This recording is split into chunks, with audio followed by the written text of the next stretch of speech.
தமிழ் உள்ளங்கள் அனைவருக்கும் இனிய வணக்கம். இது உங்கள் தமிழ் ஸ்டோர் சேனல். ஸோ இன்றைக்கான வீடியோவில் மெயினாக பார்க்க போகிறது என்ன அப்படின்னா, ஆல் இண்டியா கோட்டா செகண்ட் ரவுண்டுக்குரிய ரிசல்ட் நமக்கு வெளியே வந்தது. ஸோ அதை ப்ரொஃபஷனல் ரிசல்ட் அப்படின்றது வெளியிட்டிருந்தாங்க. ஃபைனல் ரிசல்ட் இன்றைக்கி நம்ம எக்ஸ்பெக்ட் பண்ணுறோம். இது வந்து பார்த்திங்கன்னா, இந்த ரிசல்ட் வந்ததுக்கப்புறம் கட் ஆஃப் அப்படின்றது செகண்ட் ரவுண்டுடைய கட் ஆஃப் வந்து எதில் முடிஞ்சிருக்கு அப்படின்றது இந்த வீடியோவில் பார்க்க போகிறோம். கூடவே வந்து BNOS bachelor of naturopathy and yogi சயின்ஸ்க்குரிய கவுன்சிலிங் ஷெடியூலை ரிலீஸ் பண்ணியிருக்காங்க. அதையும் இந்த வீடியோவில் டீட்டெயிலாக பார்க்க போகிறோம். ஸோ இந்த ரெண்டு இன்ஃபர்மேஷன் கண்டிப்பாக உங்களுக்கு யூஸ்ஃபுல்லாக இருக்கும். வீடியோ கடைசி வரைக்கும் பாருங்கள். இந்த வீடியோக்கு ஒரு லைக் கொடுத்துருங்க. இப்போது ஆல் இண்டியா கோட்டாக்குரிய செகண்ட் ரவுண்டுக்குரிய இந்த ரிசல்ட் வந்தது இல்லையா, இந்த ரிசல்ட்டில் நமக்கு ஃபைனல் ரிசல்ட் வந்தாலும் சரி பெரிய அளவில் வித்தியாசங்கள் அப்படின்றது இருக்காது, சேஞ்சஸ் வராது. அதனால் வந்திருக்கிற ரிசல்ட்டை பொறுத்த வரைக்கும் நமக்கு கட் ஆஃப் எதில் முடிஞ்சிருக்கு அப்படின்றத இப்போ நம்ம பார்க்கலாம். அன்ரிசர்வ்டில் வந்து பார்த்தீங்கன்னா 655. ஸோ உங்களுக்கு வந்து இதுக்கு முன்னாடி ஒரு 3 மார்க் அதிகமாக இருக்கும். 3 மார்க் 4 மார்க் தான் அதிகம். இப்போ வந்து ஒரு 3 மார்க் அளவுக்கு குறைஞ்சிருக்கு. ஓபிசி என்சியில் பொறுத்த வரைக்கும் 655 அதுவும் வந்து முடிஞ்சிருக்கு. இடபிள்யூஎஸ் வந்து பார்த்தீங்கன்னா எக்கனாமிக்கலி வீக்கர் செக்ஷன் வந்து 650. எஸ்சி கேட்டகரியை பொறுத்த வரைக்கும் 560 வந்து க்ளோஸ் ஆகிருக்கு. எஸ்டி கேட்டகரி 536 வந்து க்ளோஸ் ஆகிருக்கு. ஸோ இது வந்து பாருங்கள், கம்பேர் டு லாஸ்ட் எனக்கு கம்பேரிசனாக வேணும்னா திருப்பி அடுத்த வீடியோவில் உங்களுக்கு கொடுக்குறேன். பட் இப்போ வந்து லாஸ்ட் இயர் செகண்ட் ரவுண்டுக்கும் இந்த வருஷம் அந்த செகண்ட் ரவுண்டுக்கும் என்ன வித்தியாசங்கள் இருக்குன்றது ஒரு கம்பேரிசன் வீடியோ உங்களுக்கு கொடுக்குறேன். இது இல்லாமல் ஃபஸ்ட்டு ரவுண்டுக்கும் செகண்ட் ரவுண்டுக்கும் என்ன வித்தியாசங்கள் இருக்குன்னா அதை தனியாகவும் கொடுக்குறேன். பட் எனக்கு தெரிஞ்ச பெரிய வித்தியாசங்கள் வரல, பெரிய அளவில் மார்க் குறையலை. 3 மார்க்கு 4 மார்க்கு 5 மார்க் அளவில் தான் குறைஞ்சிருக்கு. அதனால் நம்ம எக்ஸ்பெக்ட் பண்ணது வந்து கொஞ்சம் அதிகமாக வரும் அப்படின்னு சொல்லி பார்த்தாலுமே பட் அந்தளவுக்கு வரல. அதிகமாக வராதுன்றது நமக்கும் தெரியும். பட் கிட்டத்தட்ட நம்ம எதிர்பார்த்த மாதிரி தான் வந்திருக்குது. ஸோ இதில் வந்து நீங்கள் ஜாயின் பண்ணணும் அப்படின்னு நினைக்கிற மாணவர்கள் வந்து மறக்காமல் கம்பல்சரி சீட்டு கிடைச்சிது செகண்ட் ரவுண்ட்லனா நீங்கள் ஆல் இண்டியா கோட்டாவில் ஜாயின் பண்ணி தான் தீரணும். காரணம் என்ன அப்படின்னா, ஃப்ரீ எக்ஸிட் அப்படின்றது இதில் கிடையாது. செகண்ட் ரவுண்டில் டேரெக்டாக நீங்கள் போய் சேர்றவங்க என்ன காலேஜில் உங்களுக்கு கிடைச்சதோ அந்த காலேஜில் கம்பல்சரி நீங்கள் ஜாயின் பண்ணி தான் தீரணும். எய்ம்ஸு, ஜிப்மர், சென்ட்ரல் யூனிவர்சிட்டிஸ் எதுக்கு நீங்கள் அப்ளை பண்ணியிருந்தீங்களோ அதற்கு உங்களுக்கு சீட்டு கிடைச்சிருந்ததுன்னா யாருக்கு கிடைச்சிது அப்படின்றத எஸ் அப்படின்னு சொல்லி நீங்கள் கமெண்ட்டில் கொடுக்க நானும் தெரிஞ்சுக்கிறேன். கூடவே ஜாயின் பண்ண மாணவர்கள் உங்கள் ஒரிஜினல் சர்டிஃபிகேட் எடுத்துகிட்டு போய் அந்த காலேஜில் சேரணும். சேராமல் விட்டிங்கன்னா உங்கள் செக்யூரிட்டி டெபாசிட்டை பிடிச்சிருவாங்கன்றதை மறந்துடாதீங்க. அடுத்தது வந்து BNOS இருக்குது, அதை கண்டினியூவாக பாருங்கள்.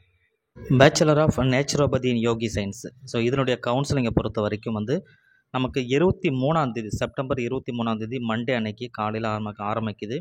இது வந்து பார்த்திங்கன்னா ஸ்பெஷல் கேட்டகரிக்கு காலையில் 7 மணிக்கு, ஏன்னா ஃபஸ்ட் கவுன்சிலிங் அவங்களுக்கு. அதுக்கப்புறம் வந்து 10 மணிக்கு 1:30க்கு 3:30க்கு அப்படின்னு சொல்லி வரிசையாக கவுன்சிலிங் வந்து நமக்கு நடக்கும்.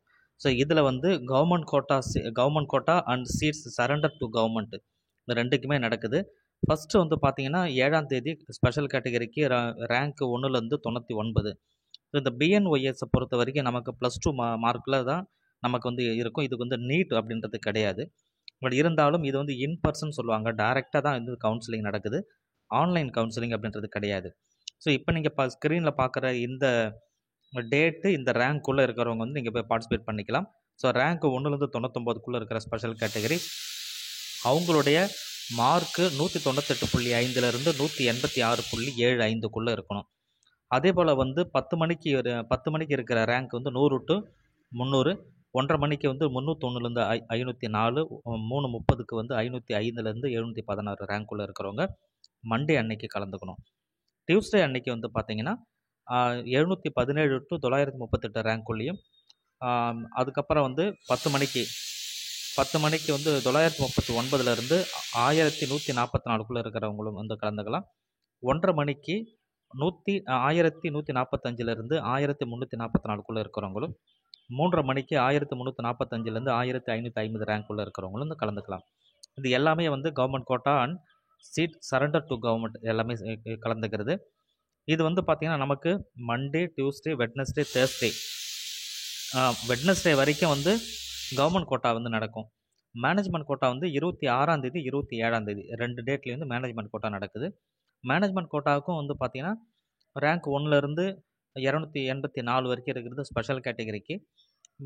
மீதி எல்லாருக்கும் காலையில் 10 மணிக்கு 285லேருந்து 438 இதெல்லாம் வந்து மேனேஜ்மெண்ட் கோட்டா. ஸோ இந்த ஷெடியூலை நீங்கள் பார்த்தீங்கன்னா உங்களுக்கு டீட்டெயில் தெரிஞ்சிடும். BNOSக்கு யாரெல்லாம் அப்ளை பண்ணியிருந்தீங்களோ அவங்களுக்கு ஷெடியூல் வந்து ரிலீஸ் பண்ணியிருக்கிறதுனால இந்த டேட்டில் உங்களோட ஒரிஜினல் சர்டிஃபிகேட்லாம் நீங்கள் எடுத்துக்கிட்டு டைரெக்டாக போய் கவுன்சிலிங்கில் நீங்கள் பார்ட்டிசிபேட் பண்ணணும். அந்த ஒரிஜினல் சர்டிஃபிகேட் அப்படின்றதெல்லாம் ஸோ இந்த லிஸ்ட் அவுட்டில் நீங்கள் பார்க்குறீங்களே, உங்களோட 10th mark sheet, higher secondary mark sheet, community certificate, transfer certificate, study certificate, nativity, இந்த மாதிரி ஸ்பெஷல் கேட்டகரியாக இருந்ததுன்னா அதற்குரிய சர்டிஃபிகேட்ஸு, இது எல்லாமே நீங்கள் வச்சு டைரெக்டாக வந்து கவுன்சிலிங்கில் கலந்துக்கணும். சரிங்களா? இதுதான் அவங்க சொல்கிறது. ரெண்டாவது வந்து ஃபீஸ் அப்படின்னு சொல்லி பார்த்தோன்னா, ஸ்பெஷல் கேட்டகரிக்கு 500 ப்ராசஸிங், அட்வான்ஸ் டியூஷன் ஃபீஸ் வந்து 500, கவர்மெண்ட் கோட்டாவுக்கு வந்து 500 ப்ராசஸிங் ஃபீஸும், advance tuition fees 5000, government surrender சீட்டை பொறுத்த வரைக்கும் 500 ப்ராசஸிங் ஃபீஸும், 10,000 வந்து அட்வான்ஸ் டியூஷன் ஃபீஸு, மேனேஜ்மெண்ட் கோட்டாவுக்கு 1000 வந்து ப்ராசஸிங், அட்வான்ஸ் டியூஷன் ஃபீஸ்ன்றது 25,000. ஸோ இதுதான் வந்து நீங்கள் பே பண்ண வேண்டிய fees. So BNOS so one of the best தான். இந்தியன் மெடிசனில் இருக்கிற மீதி கோர்ஸ் எல்லாத்துக்குமே வந்து நீட் வேணும். இது